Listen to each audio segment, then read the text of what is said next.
berdasarkan panduan ISO 31000. Perlakuan risiko merupakan langkah-langkah yang dilakukan untuk mengurangi kemungkinan terjadinya risiko atau dampaknya terhadap bisnis. Dalam usaha koi coffee, risiko yang sudah diidentifikasi kemudian dibagi menjadi 3 kategori utama, yaitu risiko tinggi, risiko sedang, dan risiko rendah. Setiap tingkat risiko memiliki strategi mitigasi yang berbeda sesuai tingkat urgensinya. Selanjutnya, rekan saya akan menjelaskan terlebih dahulu mengenai risiko yang memiliki tingkat tinggi. Baik, di sini saya akan menjelaskan pada high leverage atau risiko yang terjadi pada usaha koi. Yang pertama, kurangnya pelanggan karena akses parkir. Kondisi ini berpotensi menurunkan jumlah pengunjung dan secara langsung mempengaruhi pendapatan usaha.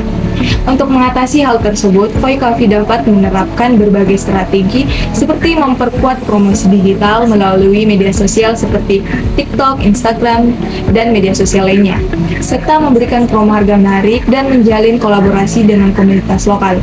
Selain itu, Koi juga berupaya menghadirkan menu yang unik agar pelanggan tetap tertarik datang meskipun area parkir terbatas. Risiko tinggi berikutnya akan dijelaskan oleh rekan saya. Risiko tinggi yang kedua adalah minimnya promosi dan brand awareness. Seperti yang kita ketahui bahwasanya dalam sebuah perusahaan, kunci keberhasilan perusahaan ini terletak tentang bagaimana cara promosinya. Nah, kalau ada perusahaan yang tidak baik dalam promosinya, otomatis perusahaan tersebut akan kalah saing. Sehingga untuk meminimalisir hal tersebut, Koi terbiasa rutin melakukan upload di sosial media miliknya. Meskipun followers yang dimiliki Koi masih kurang atau di bawah 200 orang, tapi Koi tetap rutin untuk mengunggah di sosial medianya. Selain itu, Koi juga menggunakan platform yang saat ini banyak sekali digunakan di Indonesia, yaitu Grab. Jadi selain dari Instagram tadi, orang-orang dapat melihat brand Koi tersebut dan dapat memesan melalui online. Risiko pada tingkat sedang yang pertama adalah kerusakan mesin produksi. Risiko ini dapat menghambat proses pembuatan minuman dan mengganggu kelancaran operasional. Untuk mengatasinya, pemilik usaha melakukan perawatan rutin pada mesin, menyiapkan dana cadangan, dan mempertimbangkan pembelian alat cadangan jika diperlukan.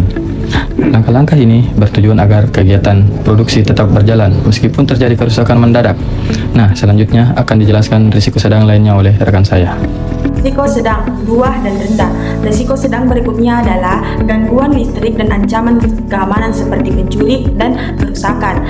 Untuk mengatasi Koi Cafe menggunakan UPS atau gesekan kecil agar operasionalnya itu tetap berjalan saat terjadinya pemadaman, seperti menambahkan sistem keamanan seperti CCTV, pintu besi, dan kerjasama dengan usaha sekitar.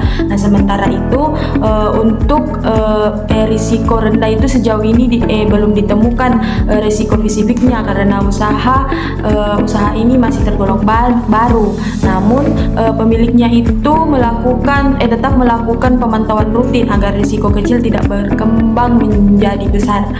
Baik, dari hasil analisis perilaku resiko dapat disimpulkan bahwa Koi Cafe telah mengambil langkah-langkah nyata untuk menghadapi berbagai tantangan bisnisnya.